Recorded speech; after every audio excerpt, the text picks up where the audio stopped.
Ni Jamilu Lawal na ci duka a hannun soja. Me ya kai ka ga hannun soja isa a yaki na tambaye ka. Sosai da rabancin duka shi ya kai da zuwa gun soja. To dan shiru ne ma na zauna da na san ka ban labari. Da bakinka kar ya zamo makacin naka. A hanyar Maiduguri harshe ya ja mun duka. A hannun sojoji isa na yaki ya ce Jamilu Lawal a can.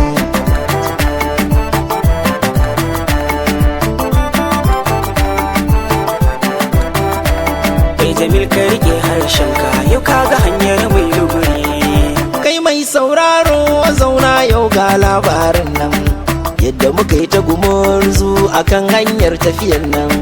Randa mazan gaske suka hora mazan karyan nan, hanyar mu ta Borno kai mun sha famaran nan. Na da ku sosai sanadin ku sakin harshen nan. Jamil ka rike harshenka yau ka ga hanyar Maiduguri. Wayyo Allah na, wayyo Allah na, ha! Kun san da surutu ba sai na tona ba, gani da saurin sabo a cikin aiki na babba. Muna tafiya a cikin motar muna hira har mun saba, kowa da abin da yake damunsa bai ma boye ba.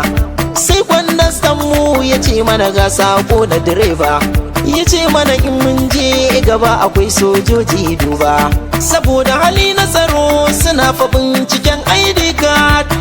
Direba ya ce mana kowa ya zauna cikin shiri. Wayyo Allah ni kuma ba ni da shi, na manto shi a gida na bar shi. Da akwai matsala malam inda baka da shi. Direba ya ce kowa ya rike na shi.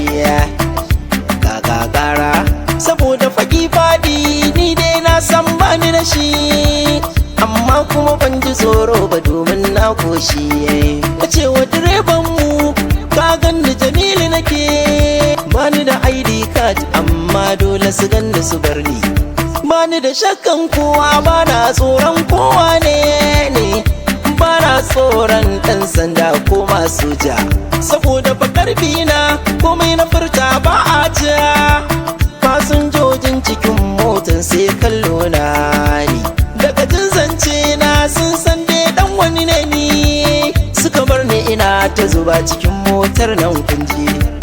Wayyo Allah ashe da akwai sojoji a cikin motar nan, ba uniform a jikinsu.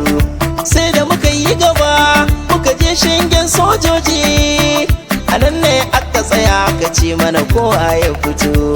Kafin na fito sojoji na cikin motar mu har ma sun fito sun zo sun yi musu yare. Sai suka ce musu kun gani wancan bawan Allah ya ci mutuncin soja, ya zagi soja, ya ce baya tsoro komai zai faru ya faru. A cikin yaran su suka furtawa yan uwansu, aka ce in fito in zo zan gane kurena. Ni ko na fito cikin motar domin takamana. Wai wane ne kai tambayar da suka yi manne, sai na ce musu ni mai waka ne kun ji salo na batura. Mai waka suka ce ko ganga ne, na ce musu nai suna suka ce ban kai nera ba. Na ce musu nai kuce suka ce ba su san da hakan ba. Tsallan kwado shi ne zan fara yanzu. Suka fara buguna ɗaya ya fusata ya kai mun mari na ga ta kaina. Na ji ruwan bulalai an rasa mai ceto na, sai na ji muryar Isa na a yaki cikin baitoci. Soja mazajen fama kun gagar mai yin wargi, da a taɓa ku ai gwanda an nufi goshin jirgi. Idan an gan ku ta ɓaci ai wani aikin sai soja. Kai da mazajen fama da ba sa jin tsoron danja, yar wata alfarma zan so ku yi wa abokina. Yanzu ya san bambanci na zago idan ka hana da rina, ya haga na kuren da ya yi gaba ba damar da ɗayi. Ya ciyo daraja ta ku bai shi ba dan hali ne ba, sharrin harshe ne a nan gaba ba zai kuma yi ba. Jamil ka rike harshen ka yau kaga hanyar Maiduguri